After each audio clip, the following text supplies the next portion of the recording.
Namaskaram. Welcome back to the We Are Not Lonely podcast. Today I've got a guest. Say hi, Robin. Hi.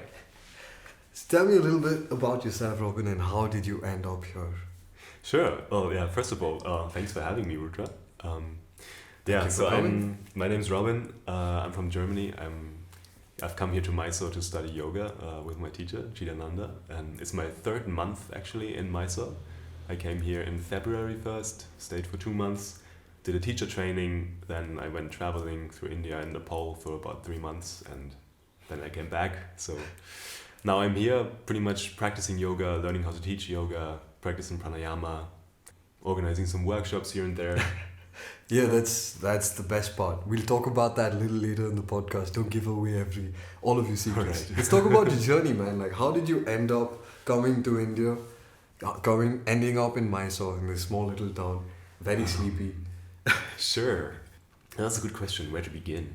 I suppose I had this plan of doing like a longer journey, like traveling for a longer time, since for quite some time. Somehow I Okay. knew like I have to do that. I thought I would do it sooner, but then things happened, like COVID and stuff, and also Right.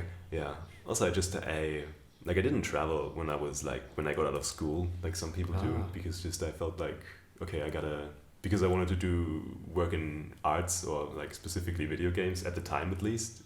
That's a beautiful tangent that I'm gonna have to bring you back to eventually. Okay. But first, so there is that kind of a culture in Europe where people travel a year after they finish their education, isn't it? Yeah, a lot of people do that, I think. Okay. Yeah, if they have the means to do it. Right. Yeah. Okay. And you chose not to do that because getting back to the main topic, which is you want to do arts. You do art? This is the first time I'm hearing about it, bro. Like, what Well, is I this? used to. Anyway, yeah. So I was a little bit anxious. Like, okay, I gotta prove to me and my father basically like that I can make money doing art. So I focused on that, and Okay. actually I ended up going into animation because of my martial arts background. Because I started training kung fu when I was like 10. Robin, I'm starting to realize that I don't know much about you at all because I'm an artist and I can't believe this has never come up, dude. Straight up. There's Like, a lot. There's a lot of good things to talk about, man. Yeah. It's like, Okay, so moving on, like art, like tell me more. What happened? Like how long have you been drawing? Because I used to draw a lot. So I had like 2 things when I was a kid, well 3. One Okay. was martial arts, one was writing, like novels, stuff like that, and one was drawing. Yeah, I don't know. Do you still do it? No. Why? Somehow I got away from it. I think Okay. when I started, like I studied game design way back when. Initially I wanted to be a concept artist, back then. Okay. But I think I quickly realized that it's actually not my strong suit, like that kind of drawing. Or Okay. at least Okay. there were some people, I started with some people who were really good, like painters and drawers. I just realized, okay, the thing that I bring to the table that nobody else brings to the table is actually that I've done 10 years of kung fu. And I've moved, I understand how a body works, I understand the aesthetics of movement and I know how you sell a punch and a kick and stuff like this. So I thought, okay, maybe I should do animation. That turned out to be a really good decision, actually.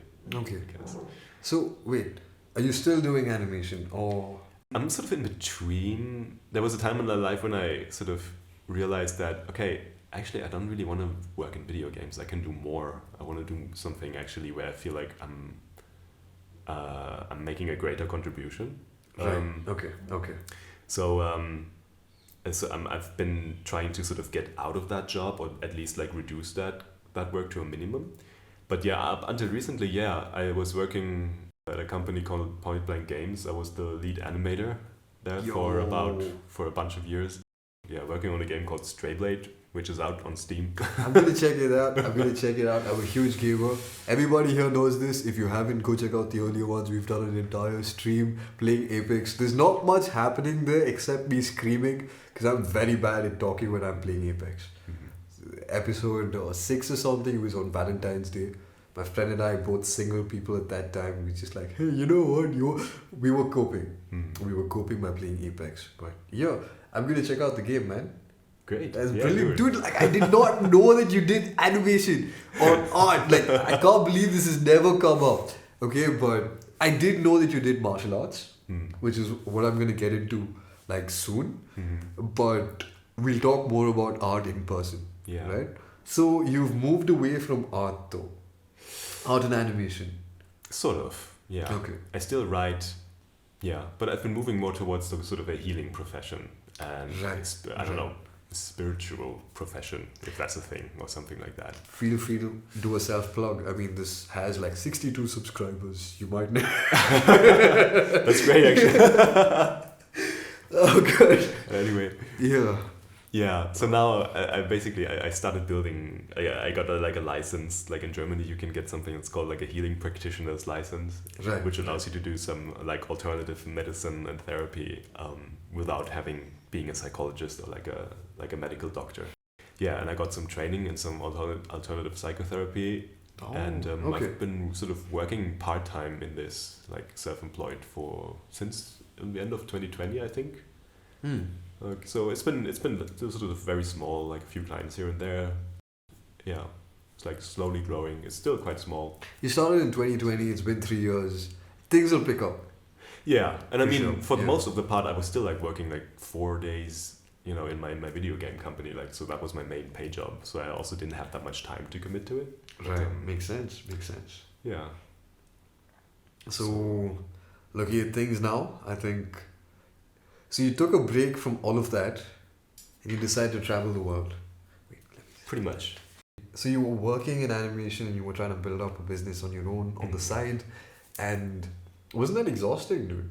How do you manage? A little bit. It's like, I don't know. I think if you really feel something that you really want to do something, like if you really have a calling, Right. then you're gonna have the energy to do it, even though it's a lot. So That's- like, okay. if I feel like something is really calling me, then I can devote like a lot of energy and discipline towards it, which Beautiful. I'm quite thankful for. So yeah, it was quite hard at some point. Like I was studying for my license and like working full time, like at least for a time, and then I started reducing. So yeah, I've been pretty busy. You can say I that. can imagine that. 2020.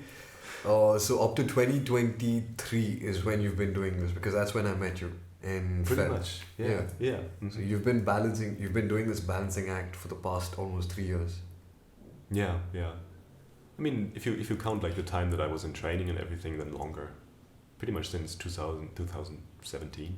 2017. Interesting. That's kind of the time frame I gave you earlier. I know. Okay, things are I falling know. in place. Okay. Indeed. For those of you who are wondering, I just looked through Robin's chart, and I'm not going to tell you anything about it because that's between the two of us. But yeah, things kind of aligned, and now I have the full picture. That's beautiful. Okay, bro. Okay, I'm just gonna ask you this: did you know that I do art too? It's never come up, has it? Not really. We've No. never discussed it. Yeah. Okay, brilliant. We have something else to talk about. Yeah, Yeah. for So, sure. I've basically been eating Robin's head for the past couple of hours with conspiracy theories, bro. I just want you guys to know that. He's kind of fried, but he's graciously decided to do this podcast with me, and I'm very grateful because this is the first time I'm actually having this kind of an interview thing, and I'm grateful you're here. Oh, really? Yeah. Well, This is the first podcast with a live guest. I'm honored, man. Thank you. Thank you for Thank having you. me. Things worked out, like just a bunch of things fell in place, and we're here now. Mhm. Yeah. So let's move on from. We'll talk about the art thing later in person. Mhm. Like I'll show you some of my art. Mhm. I just should. Oh, actually, I did like bring it up earlier. My sketchbooks are in there. Mhm. Yeah, I'd Yeah, love to yeah, see yeah. it. Like there's years worth of sketchbooks, Mhm. but we'll get to that later. Mhm. Yeah. So, art to animation. There's a lot to dig there because I'm very interested in that particular thing. But I want to move forward from that because I think you've moved forward from that emotionally as well. Yeah, I would say so. Yeah. Yeah. But I'm going to ask you on record, so I have proof when I come back to you later. Would you mind showing me the path in that particular area? In Just give me animation. pointers, animation. And Yeah, art. sure. Yeah. Yeah. I can at least tell you my story, but Yes, I think it's a please. little bit unconventional actually. But Yeah, you want to talk about your animation Yeah. story? we can do that if you Yeah, like. sure. Let's go for it. Yeah. Well, I guess I suppose I don't know. So I decided to specialize in animation during studying game design, and then I got out of it, and then it was kind of like, oh my god, what am I going to do now? So I basically started freelancing, And then I had a bunch of smaller gigs. Then one slightly bigger gig with some VFX companies in Germany, and then through one of my fellow students, like they referred me to this company called Point Blank Games, which back then was a very small startup, like just 8 people or something like that. And, really cool. Okay. Yeah, and they were working on an XCOM clone back in the day, and they needed an animator because they used to have like an animator, like a freelancer, but he went off somewhere to do a different gig, and so they were looking for someone. And they brought me in, and they said like, okay, let's do like half a day, like a test sort of test working thing, and I did that. And basically, what I did in those 4 hours, sort of, I built them a rig. I rigged an entire character. I'm not sure if people know what that means. That means like rigging means preparing a 3D model for animation. Yeah, okay, so that's what I was going to get to. That was the second question. So you do 3D animation as well as 2D? I do only 3D, actually. Only 3D? Yeah. So Blender? Maya, mostly. Okay. Yeah. Okay, beautiful. Okay. Yeah, so I rigged the character and I made like, I think at least two, I think maybe even 3 animations. And they were like, oh my god, you just did like in 1 day what our other animator does like in a week. Oh like, god. And they were like, okay, can we keep you?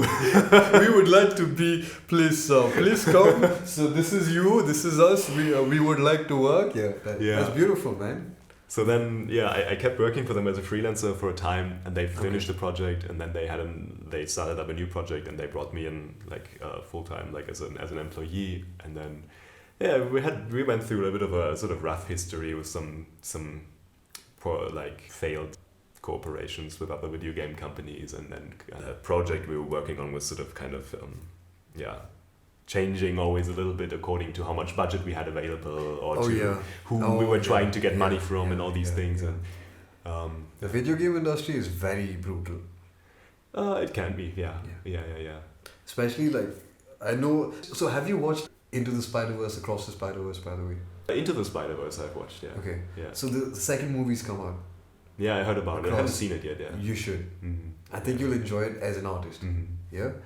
And the reason I brought this up is because Into the Spider-Verse came out about 5 years ago, and the second movie came out very recently, and I still haven't spoken about it on stream because it was an experience, man. I don't want to spoil anything for you, but you should definitely watch it.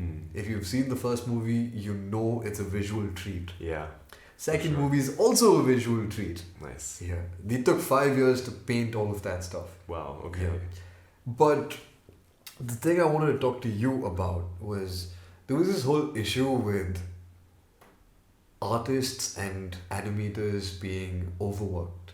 Can you talk about that?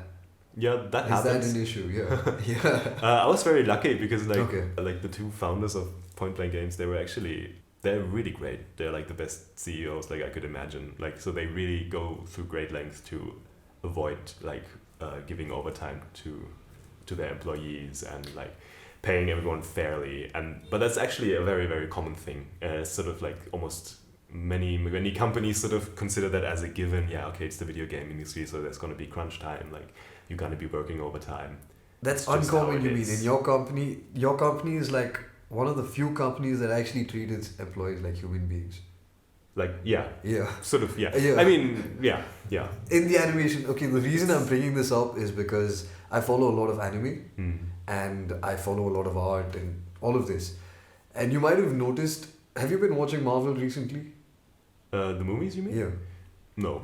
Do you know the last Marvel movie? I think the last one I watched was, I think it was Endgame. Endgame, okay. Yeah. Alright, that's a good decision. If you want to, like, being straight up with you, if you want to watch anything that Marvel's made recently, just go for all of the Spider-Man movies. Yeah. The Spider-Man. No, the last one was the last Spider-Man movie, actually. The one with where they had brought in all the older ones. Tobey and Andrew. Yeah. Okay, that's a good one. Yeah. That's not really fully Marvel Disney. Sony does have a hand in it as well. True, yeah. So there's some quality control.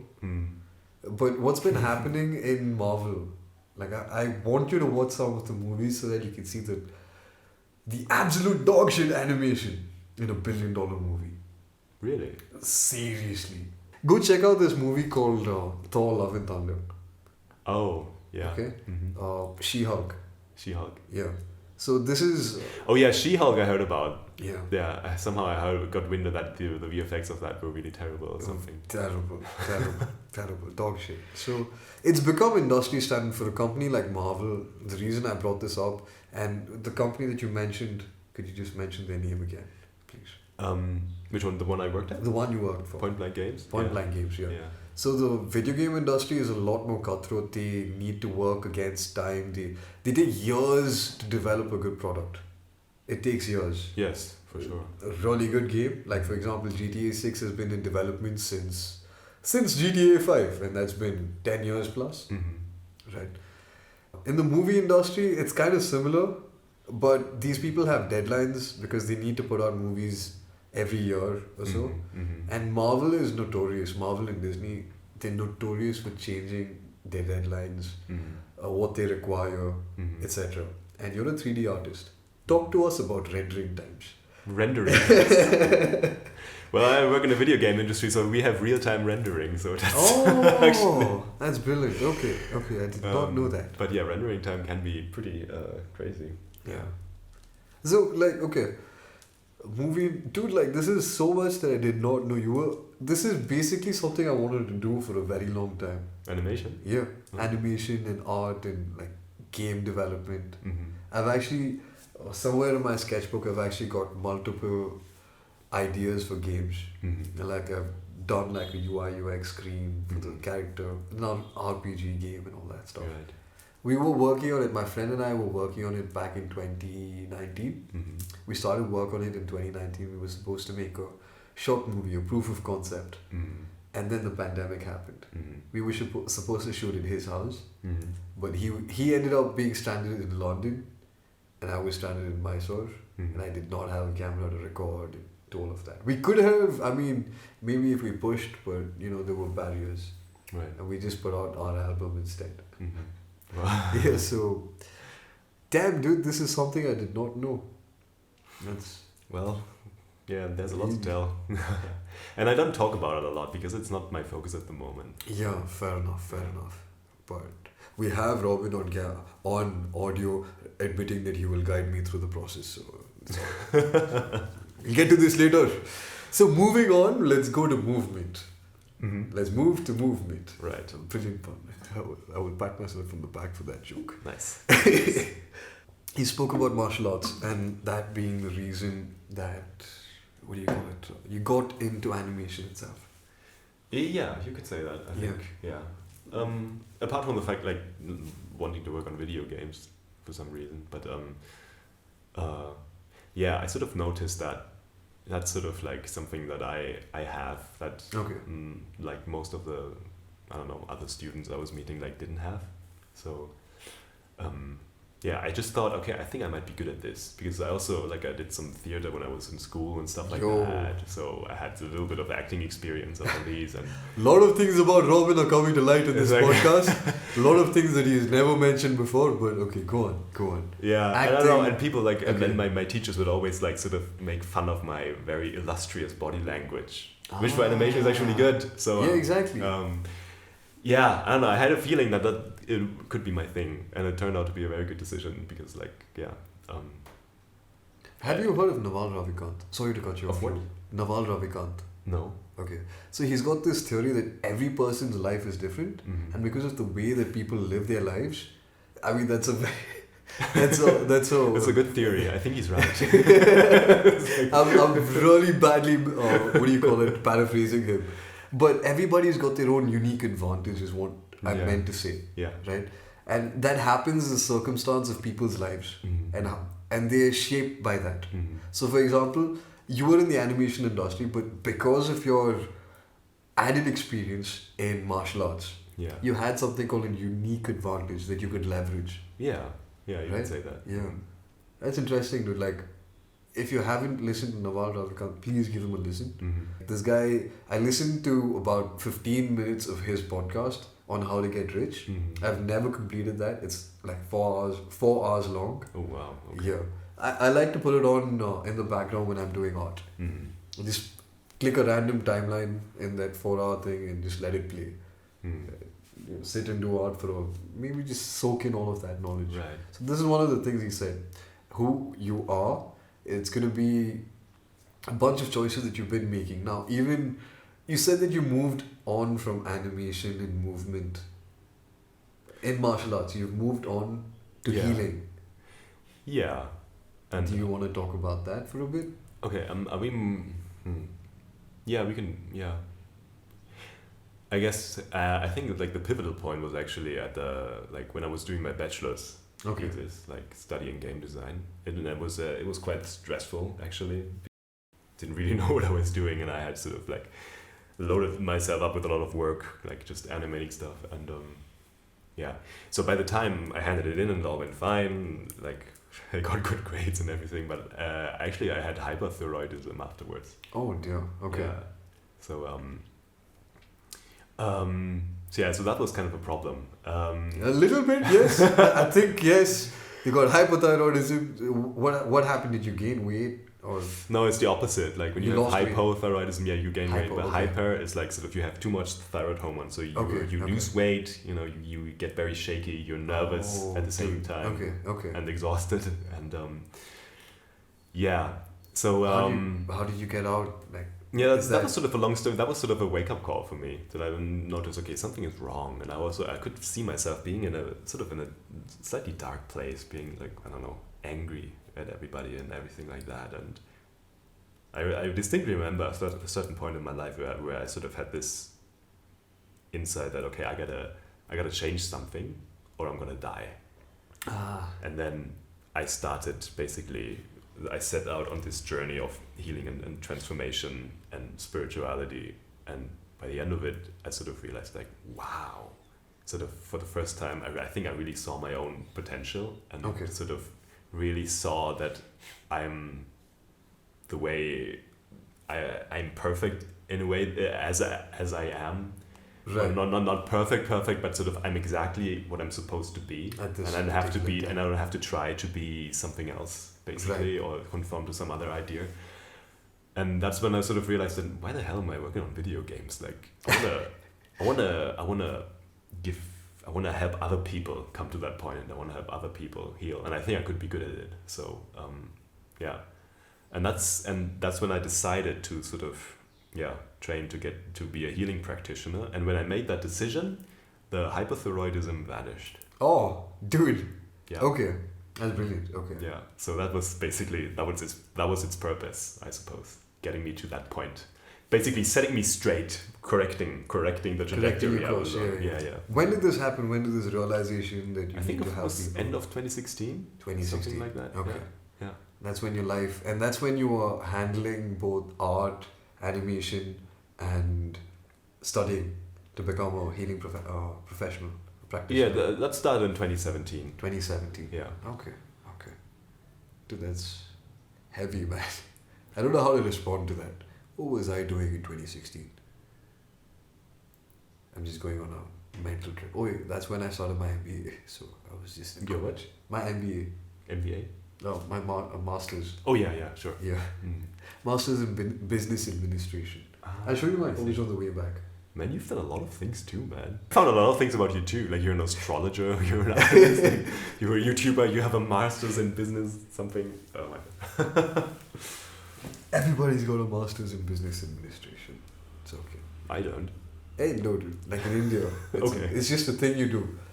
Okay, so the reason I have a master's in business administration, an MBA, as they would say it, is because my mom point blank asked me, do you want to get married or not? Oh, okay. Yeah, straight up. And it's a thing in India. You need to have a double degree. Okay. It's Otherwise, a you are not going to get a wife. Well, a lot of people are studying. Mm.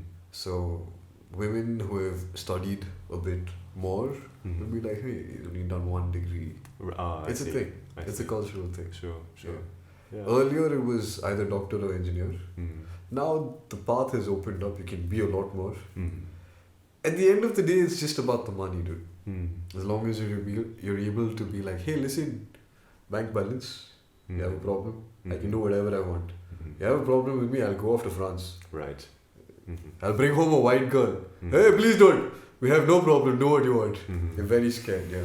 So that's the thing. I'm trying to digest all of this, man. So you moved. you were an animator, and then you had this come to terms with life moment, literally, and you were like, hey, you know what? I don't need to be doing this. I should not be doing this. I need to help other people. Pretty much, yeah. And that's my point in life. That's my purpose in life. Yeah. So, moving on to the next step, dude. So, 2017, we've covered a little bit of your life up to 2017. We have a sort of a snapshot of what you were doing. You were handling all of this. You were under a great deal of stress. You were transforming on a daily basis, literally. Yeah, I suppose you could say that. Yeah. You mentioned something about spirituality. Mm-hmm. What was that? Like, what happened? What you don't have to talk about the specific things you do. Yeah. And ideally, I do not recommend that you talk about the spiritual practices that you perform. Yeah. I would say I explored a lot. I read Okay. a lot, basically. Yeah. And different teachers like, I don't know, Eckhart Tolle, Alan Watts was quite important to me. Alan Watts is beautiful. Yeah, I read stuff. Yeah. I read the Tao Te Ching and these kind of things. Okay. Yeah, so there was a moment where something clicked for me. Okay. And I understood something, I think. And yeah, that made You don't a have huge to talk difference. about too much. Yeah, I that made a always huge stood- difference. Yeah. Mm-hmm. And that's where things fell in place. So yeah, pretty much. Okay. And actually, to come back to the martial arts part, that was also when I decided to quit martial arts. At least I was practicing Jeet Kune Do at the time, Right. which was a lot of fighting actually. It's a lot of sparring practice. Yeah, lots of Okay. sparring, like Okay. like much more than the kung fu I had done before. So my teacher was a former bouncer and everything. So I was really trying hard to become a tough guy, I think. And then I had this moment where I realized, like, I don't need to be a fighter. I don't need to be good at beating people up. I don't need that. I can just go and dance, basically. And So that's where you made the switch. pretty much, yeah. Okay. And yeah, that was nice. I went to I remember going to my teacher and being like, so I'm gonna quit. And he's like what? So like, you don't want to train anymore? Yeah, I'm gonna train something, but I don't need to learn how to fight anymore. And he just like looked at me and smiled and gave me a thumbs up. And like he understood something, I think, about that. And, yeah. Okay. And shortly after I got into capoeira, which is kind of still a martial art, but a Still lot a martial art, but a lot more more dance, flow, a lot dance, more yeah. music, community, fun. Right. Yeah. Right. It's weird. So my journey was kind of backwards, right? So I had an understanding. Mm-hmm. So you were speaking about like having an understanding and then coming to the realization that you didn't need martial arts anymore. Mm-hmm. So around the same time, Mm-hmm. this is funny. It's almost like, one martial artist stops and another starts.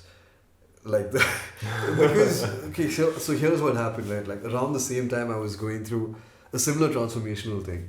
Mm-hmm. And I ended up with the realization that I needed martial arts. And that's when I began. Somewhere 2016 was when I began. Okay. Yeah. Yeah. Why did you think you needed martial arts? Like, what did it give to you?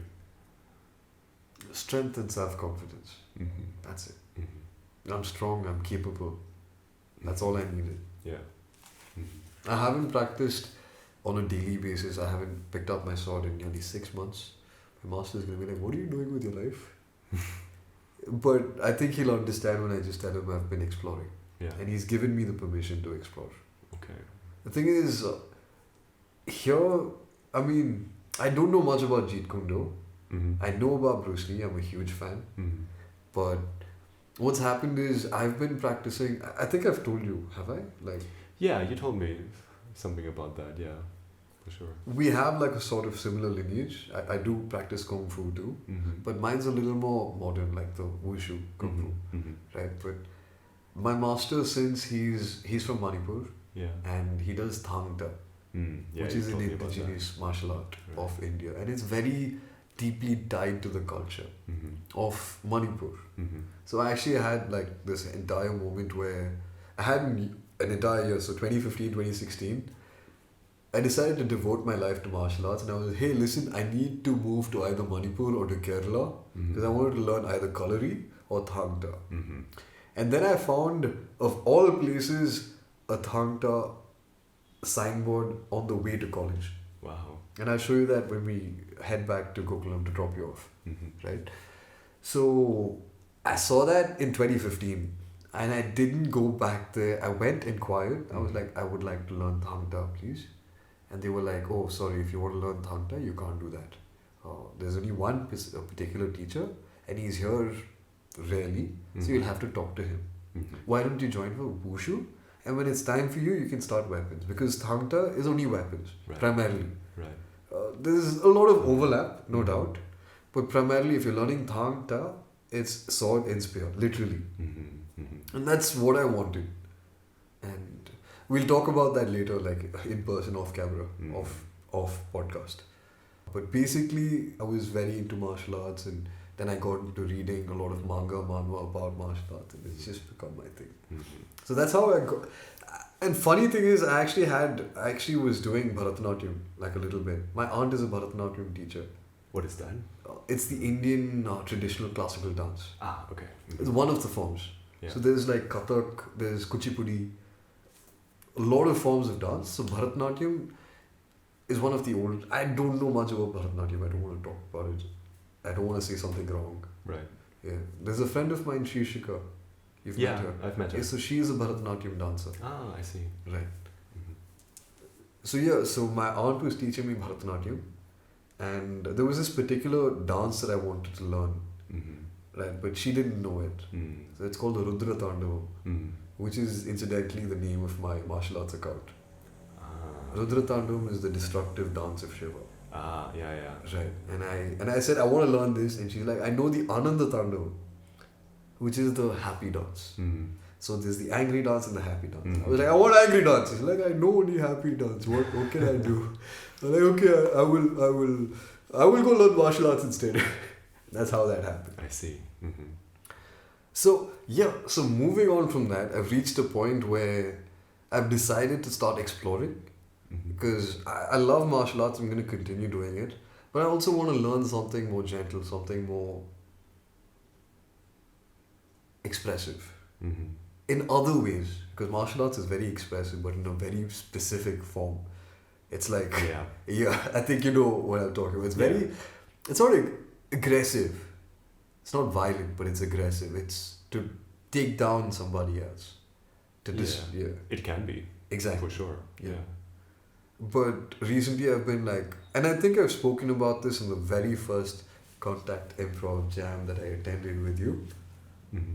I don't know if you remember it, but the first thing I said was, so I've been doing different forms of self-expression, which is mostly martial arts. Mm-hmm. But today was the first time I experienced something that is different, something more gentle, something.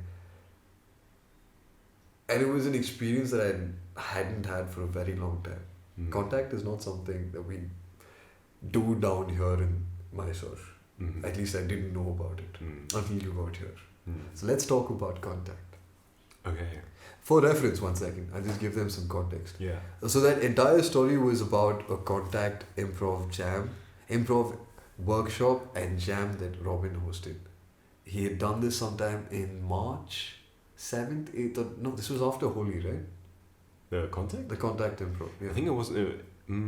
The first one was actually in the end of February. End of Feb, and then the second one, which is where we met, that was in the beginning of March, sometime. Sometime in the beginning of March. Yeah. Because I remember meeting you at Holi, and we weren't the Holi celebration. Yeah, I remember. Yeah, and we didn't really. We weren't really hanging out much back then. Yeah, you had like a group, and I was somewhere else, and things were happening. Yeah. We met earlier at Pankaj's, the first ice bath, man. True, yeah. Yeah. I think that's where we first met. Yeah. And exactly. we actually had a conversation about martial arts. I know. then. I remember you doing like flying knees or something. It was really cold. It was really cold. I needed to heat up my body. I was like, what do I do? Flying knee, jump. Yes. So this is the story of how Robin and I were hanging out in Mysore, in this little town. And that's how, all the way from Germany, he's come here, he's been doing yoga. Let's talk about that journey before we get into contact. Okay. Or do you want to talk about contact first? I don't mind.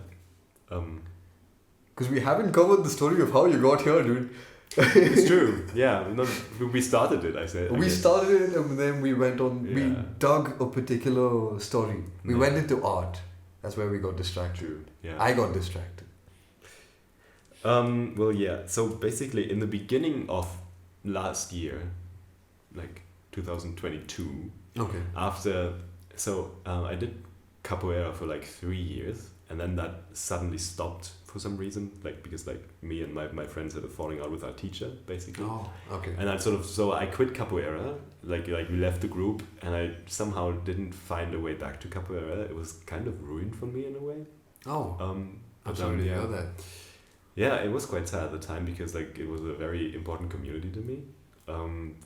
Yeah. So after that, for a couple of years, like in terms of physical practice, I didn't quite not know what to do with myself, and I did a lot of I went to a lot of like conscious dance events, like Okay. ecstatic Okay. dance, 5 rhythm dance, stuff like that. Okay. I started to get into the Berlin conscious scene. Oh. Yeah, well, what is called the Berlin conscious scene, which is basically I think, a lot of spiritual people, I suppose. Oh. Yeah. This is an entirely new thing that I'm hearing about, dude. I did not know all of these terms. Tell me a little bit about conscious dance. Conscious dance. It's these Ecstatic kinds dance, of yeah. So it's an ecstatic yeah. dance. It's these sort of, and I think trance dance is also something similar. Is you have these dance events basically, which are basically like a spiritual dance party. Usually you have like music that's a bit more, I don't know, Eastern sort of mystical, and then you have these spaces which are more about like free self-expression and doing like a sort of using dance like a meditation.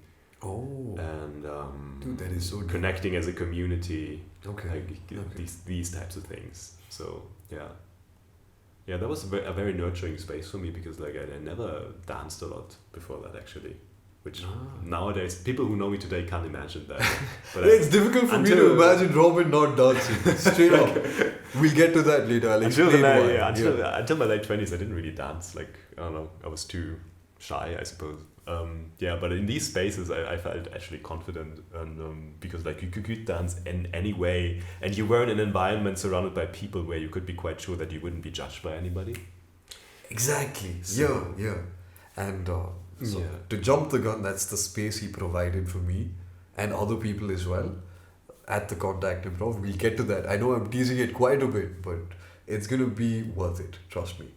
So this journey is something that I've been on recently, man. You know, you spoke about being in an environment where you are allowed to express yourself completely. Yeah. Because I don't know if you've noticed this, but I don't really go around doing as much contact with everybody. I'm mostly off in my own space. I'm mostly doing that, but every once in a while I do contact. We'll get to that again. But okay, so how did you move from ecstatic dance to contact? Like, how did that transition happen? How did you discover yoga? I mean, yeah. So I think for a short time, only a short time, somehow I think through ecstatic dance, like I got wind of contact because like a lot of contactors go to these events too. Okay. So and I kept going there, and and there's a huge contact improv scene in Berlin. Lots of very good teachers, very Okay, affordable okay. also. So then for a time, I just took regular classes, and went to jams, and it was it was absolutely, it was always so beautiful. There are just amazing jams in Berlin happening. And, Dude.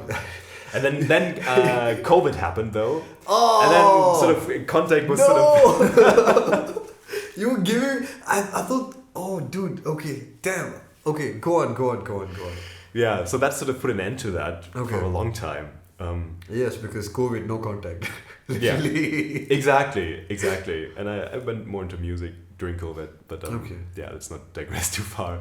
We've been digressing. But about then it. sort of like at the same time, I sort of noticed that like I always kept missing, even with all the dance, I kept missing, I think this sort of type of martial arts kind of attitude or intensity of practice. Okay. You know, Okay. a certain strictness, like a certain like Discipline. yeah, and also physical exertion, just Mhm, and I'm not quite sure how, but somehow at some point I just knew that I think I want to do yoga, like properly. Okay. I made a few attempts to get back into martial arts, like I thought about like, I don't know, Tai Chi, like internal martial arts. Right. But that didn't really work out. And and then at some point I just decided, okay, yoga is going to be my new main practice. And at the time I knew very little about yoga actually, and I went to some different schools, tried some teachers. Okay. And I ran into an Ashtanga teacher actually, who was a student of Chidananda, who's my teacher here in Mysore. Okay. And he was the first teacher who really resonated with me. He was a guy, I think a British guy. So I really liked his teaching, and I asked him lots and lots of questions, and also where I should go to do a teacher training and something. And he was like, Mysore, like go to my teacher, like he's gonna break you down and build you back up. Brilliant. And I was like, perfect. Okay. See, that's something I've noticed, right? Having been involved in some sort of physical activity for pretty much most of my life, is that you sort of crave that. If you lack movement in your life, you're kind of missing something. You feel a huge void. Yeah. That's what I felt. Did you go through that as well while you were searching, while you were... Yeah, I think I definitely was missing it, especially also the community aspect of it, which was always huge for me somehow. Yeah. I think I sort of compensated for it because I learned a lot of flute playing during that time. That's the Japanese. Plug your other page here as well. We'll put a small thing on that. Shakuhachi. Yeah, I play the Japanese bamboo flute. Yes. I don't want to confuse people too much with too many things that I do. Hey, don't worry about it. It's a free flowing conversation. That's another thing. Things go on different topics. It completely happens. If you're wondering about whether this is chaotic, just go listen to the earlier podcast. Okay. We jumped through 1,000 topics in an hour or two. Okay. And my friend spent 2 hours just trying to break me, trying to gaslight me the entire time. And he later called me and like, I was just trying to annoy you for content, right? You did. Okay. You rose up to the occasion very well. Congratulations, we have content. Good job. So don't worry about going off topic at all. Mm-hmm. We can plug your pages on the thing at the end. You have 62 subscribers. It's a huge audience. Yeah, it's amazing. But maybe there's a correlation there.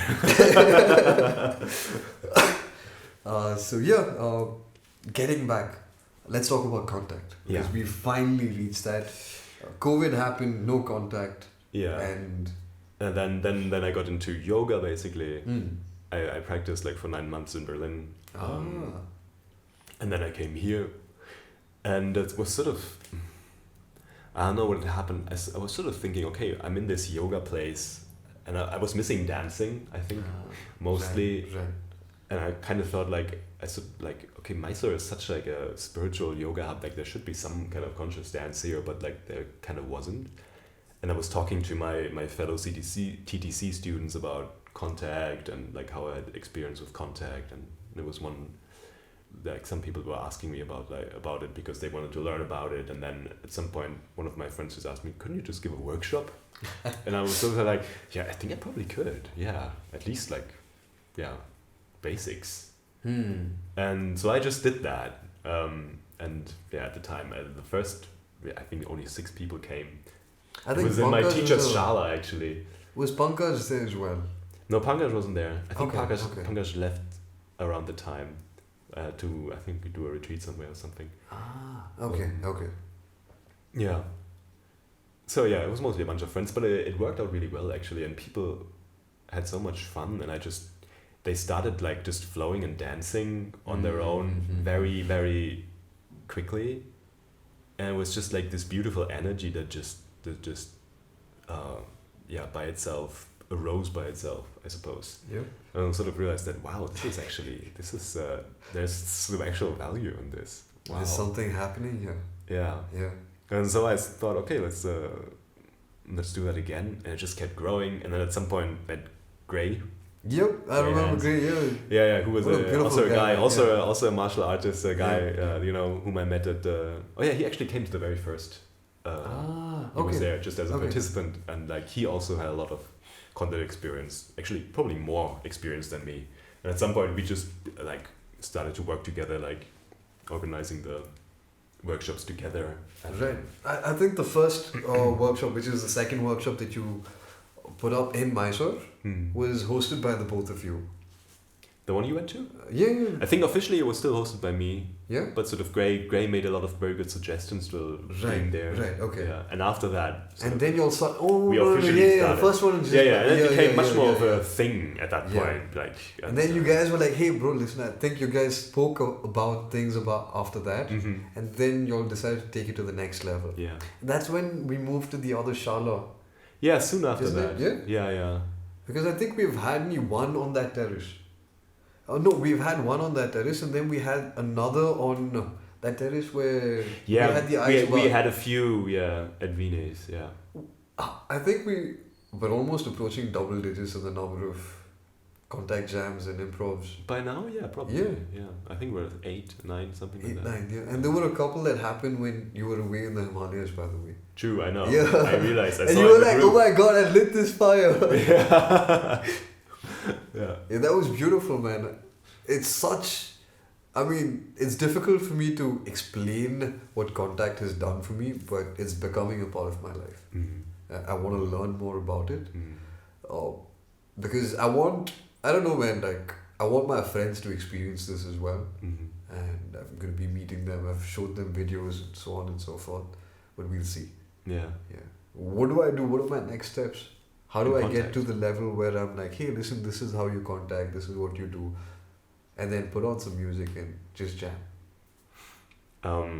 I think you could do it just now. Just get a bunch of people together, put on some music, And jam. Start simple. Yeah.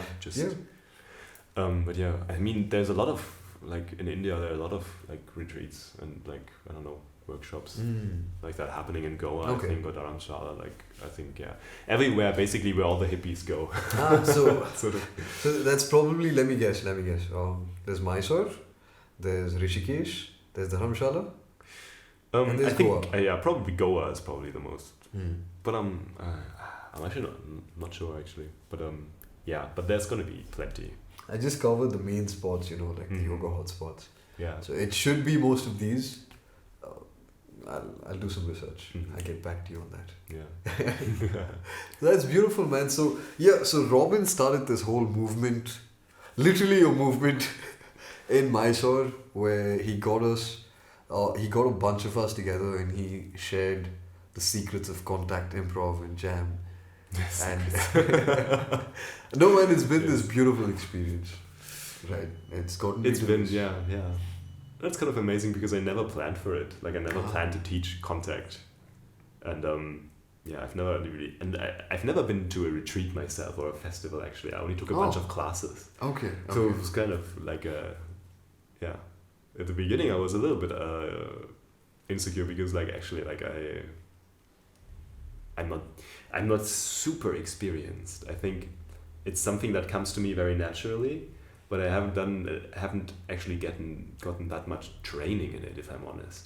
I just went to a lot of jams and a bunch of classes. So yeah, but actually through doing the workshops and also then working with Gray and him bringing in his input, I actually started to understand a lot more about how contact works and what's important, and what you sort of need to give people so that they can start improvising and having fun together and being safe. And in a way, like, so a friend of mine had this insight, right?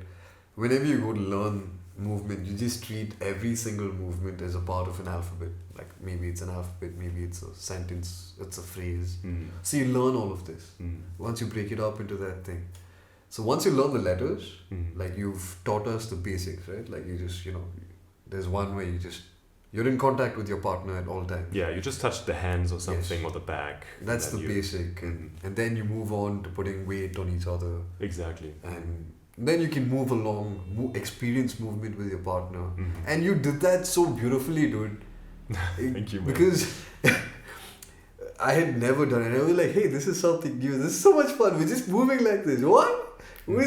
And I can't help smile when I'm doing that basic movement. It's so much fun. My face hurts after contact. Yeah. That can happen. Like, because I'm smiling so much, just so you know. It's not like I fell on my face or something. So you want to talk about your journey, dude? Like, ever since you've come to India, the things that have happened. It's been incredible.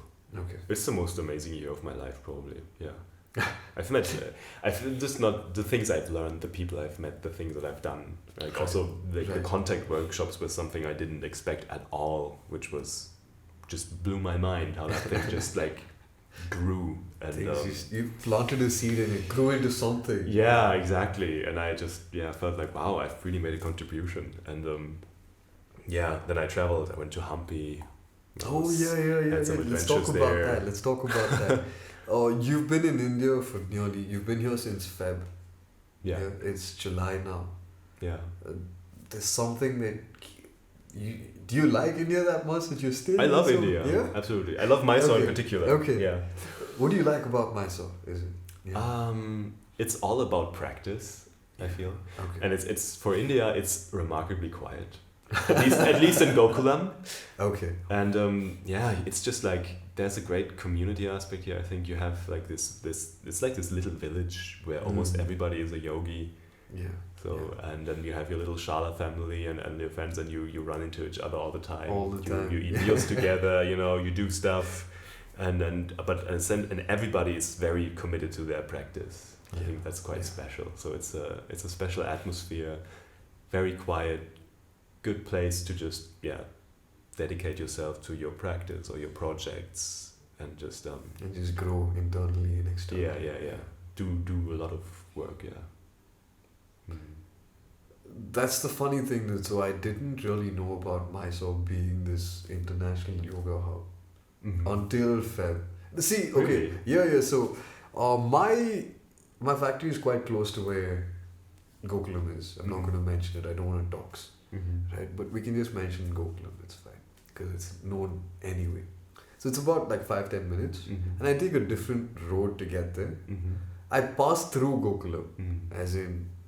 There's that left we take that usually, that TK Sayanga's, that road we walked on, that you've walked on so many times, right? So I go straight towards the ring road and all that. Y'all take the left, and that's when y'all get into this whole different village. Yes. So I've been passing right by, and I've never really, I've seen a lot of people, I'm like, that's interesting. And you might have noticed this, I don't think you have. But this place that we are in right now, it's sort of like a secondary hub. It's a quieter version of Gokulam here. Yeah, it seems quite quiet here. Yeah. There's a couple of, for yoga, there's one shala right here. And, so the first time I heard about Mysore being a hub for yoga, I didn't really realize, we had a family friend now come down to India and stay here. She stayed in this house for a very long time. I lost contact of how long she was here, right? She was just here doing yoga. She was just here for yoga. And I was like, why would you come all the way to India, to Mysore for yoga? I didn't really realize why. This was in 2015-16. And I didn't really realize why until Feb of this year. Wow. I know. 7 years and that journey, it happened thanks to a good friend of mine who was like, and my yoga story, like being in Mysore, I've been doing other things. I've explored this community, I've done yoga for a bit. And it didn't really click. I didn't really find a reason to continue going there. I was like, you know what, I'm doing my thing, I think that's better. Not necessarily better, but this isn't what I want. It's not what I need right now. Until I met this one friend of mine so sometime last year, this happened in June. In June, my friend got married. One of my closest friends. I've known him since we were both 9 years old. Wow. And he got married, and I was like, hey, one of your closest friends. He's in this small group of people that I consider to be my best friends. I've known them since my childhood. We're tight, all in different ways. They're not like tight with each other, but they know of each other, right? And I just had this moment where I was sitting down. I woke up the next day. So this is, I told you about a kook wedding, right? Did I tell you about a kook wedding? You told me about a wedding. We spoke about this a little earlier. Oh yeah, the kook, yeah. So 2 days after the kook wedding, I woke up in a bed by myself. All of my other friends had left. There was one of my friends who was staying with me, We were sharing the room, and he had left after the wedding. He didn't stay for the last event, right? So the first day, it's a day when people get together and drink. The second day is the wedding, and in the evening, there's this ritual called the Ganga Puja, where the bride is carrying a pot on her head, and generally speaking, in the earlier days, they would carry that all the way to the house. Mm-hmm. The bride would walk, they would have an entire procession, they would be dancing, there would be a lot of things happening. So they don't want the wedding to end, right? So it takes about like half an hour for the bride to take one step. Okay. Yeah. The point is to make her ensure that she doesn't cross a certain number of steps, because earlier Ganga Puja would last until they left from the venue of the wedding and they reached the groom's house. Mm-hmm. They would be dancing on the way, they would be kicking up havoc the entire way. Wow. Yeah. But now it's like, people live in different areas, kilometers upon kilometers. So things have changed. Mm. So this particular night, all that got done. We dropped off the bride and groom to their house. And it's a funny thing, I told them I'm heading back to my room. I had my car. So I drove back to my room, and my room had no network. Okay? No network, no internet, and something was wrong with my charger that day. My phone wasn't charging either. Mm. So this particular morning I woke up and I didn't have my usual ritual. So what happens is I wake up on a bad day, I pick up my tablet and I start reading. And I say it's a bad day because it takes about 30 to 35 minutes to catch up with all of my manga. Alright? Manga, manhwa, all of that. Right. Alright. On this particular day I didn't have that because my tab was out of charge, I did not have network to connect to the internet, and my phone's dead. Mm. So I'm lying in bed all by myself and I'm like, dude, one of your best friends just got married. What are you doing with your life?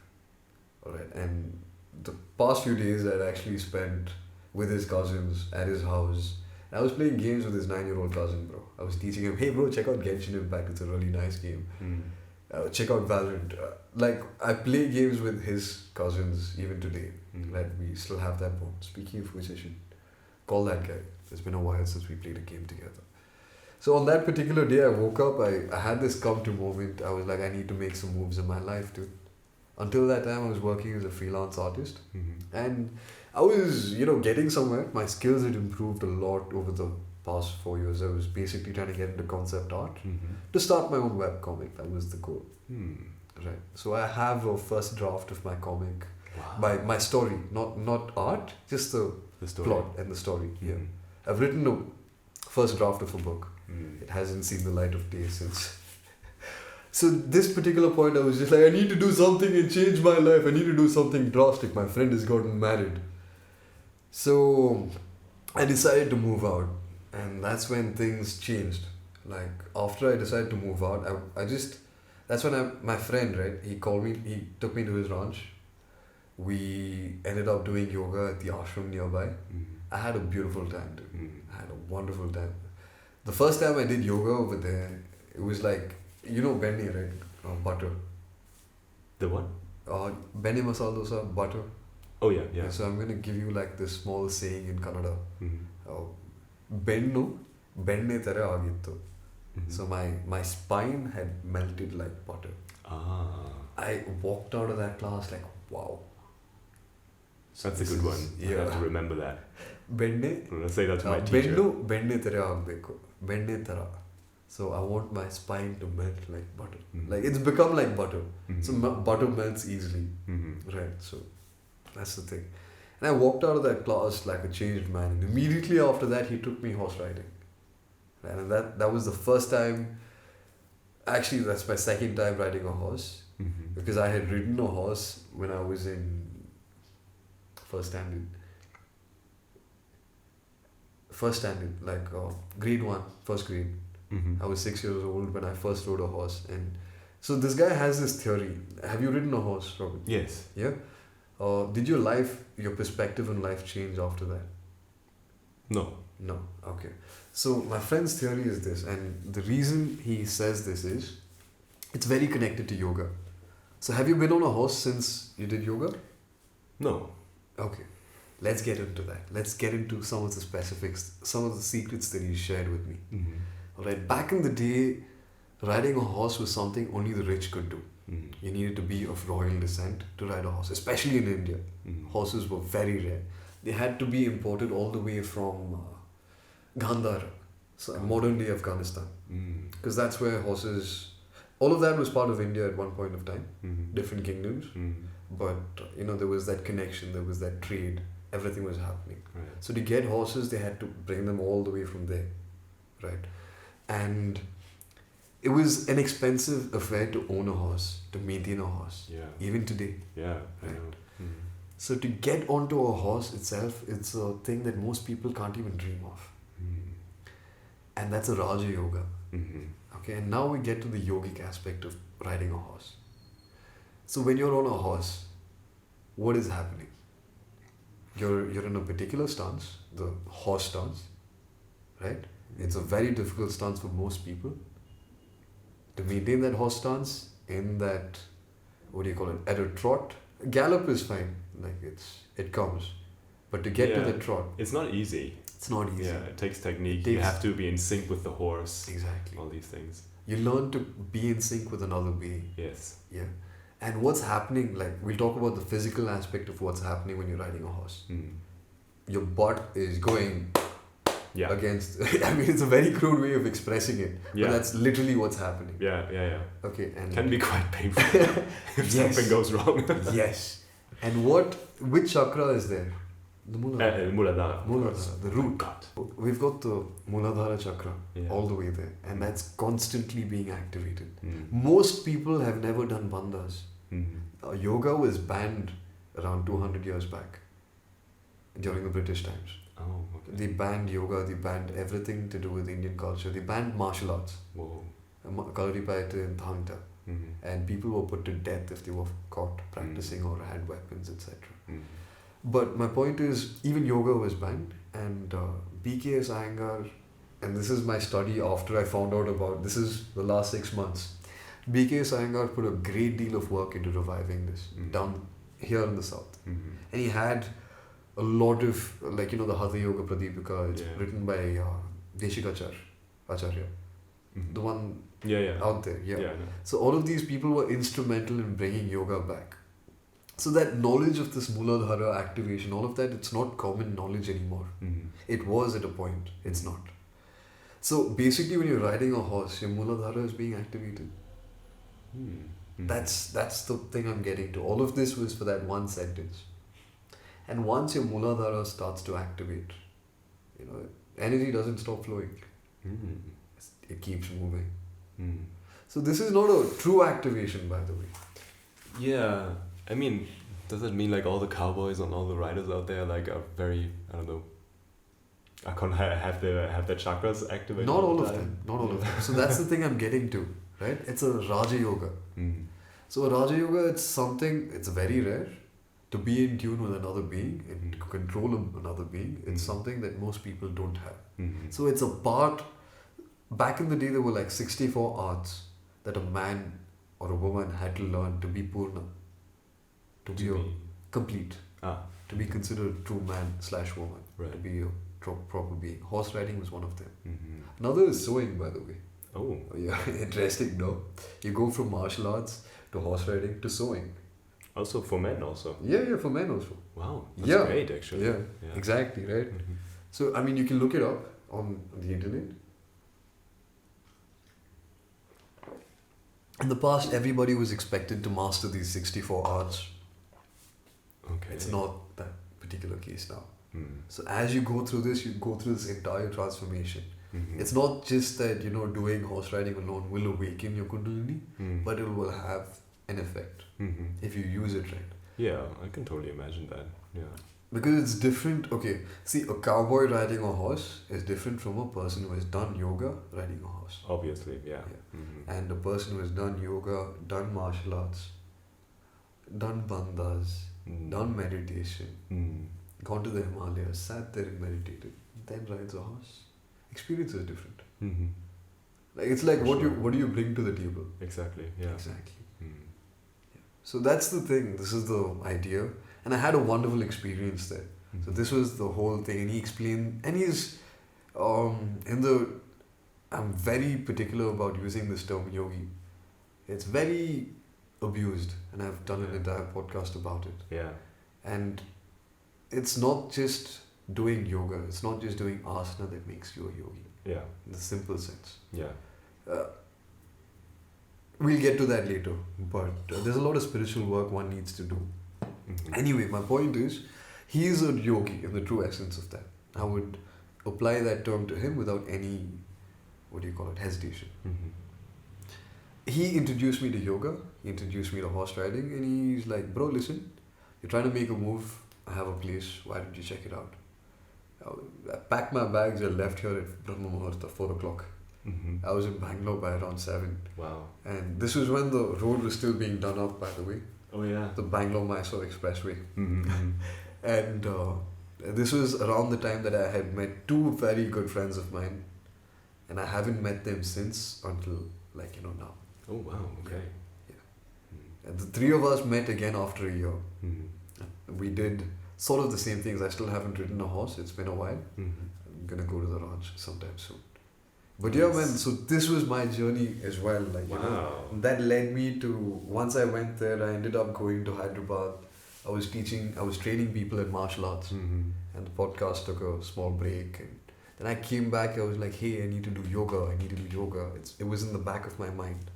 Because when I was there, like I said, I was living with my master, his brother, and another coach called Boyka, right? So the thing that I brought to the table was the fact that I did yoga, I do meditation, spirituality, etc., etc. I'm not a particularly talented martial artist. Okay, I've just been very dedicated, and because of all that perseverance, I've improved. My master was literally my learning initially was very slow. He would have to demonstrate something again and again and again and again. And I just stuck to it. And it was interesting because when I got to Hyderabad, I ended up teaching people who had the same issue as me. And I had to go back to the same situation. Oh, master showed me this movement and then this movement and then this movement. And then he put it together. And that's how he taught it to me. And that's how I taught it to them. And that was this whole experience, dude. 3 months, this pure everyday fitness. I was the fattest guy in the house. I was around the same, but I had gone on a bulk. So I had hit 66 kgs. And then a couple of weeks of horse riding, yoga, trekking every day. More than 15k to 30k steps in a day. I lived in the ashram. I lost 3 kgs. My bulk was ended, but I was still kind of chubby around here. So then I went to Hyderabad, got in the fittest shape of my life, came back here, I was missing yoga. My man Shrikar came back, that's the guy who introduced me to all of this. That's when I ended up in Gokula. That's how we met. Wow, that's quite the journey. All because my friend got married. Wow. Well, thank God. Yeah, no, right? Thank God he got married and I had that realization. Or we wouldn't be having this conversation. And I would have never started movement and contact. It's brilliant, right? The string of events that had to happen for this particular event. Yeah. Somehow, a path is laid. Somehow our path is led to this mat. Yep. Exactly. Damn, man, thank you. Thank you for this. Thank you, man. Yeah. That was a great conversation. I didn't expect this long of a conversation, I think. I mean, we could talk. I mean, I feel like we could go on for quite a while, actually. There's so much stuff. Yeah. Yeah, I don't know. We haven't even explored the martial arts journey and that realization moment. We could go on so many tangents. We had to restrict ourselves. Remember that time you had started one particular topic and you said, I don't want to go music. The flute, yeah. Music, yeah. Yeah, I don't want to open another barrel of of something. Loop, yeah. So, Robin, do you have whatever parting message, something you would like to put out into the universe? Just follow your heart. Don't doubt. Yeah. Don't doubt. Move out.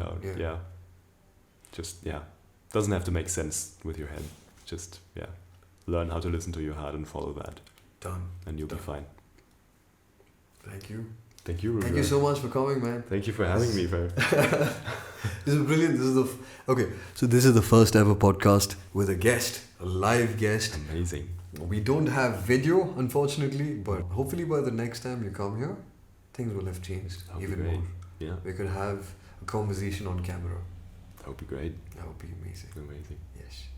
Thank you so much for coming, man. Thank you, Rudra. Yeah, I My will. pleasure. Thank you. Yep.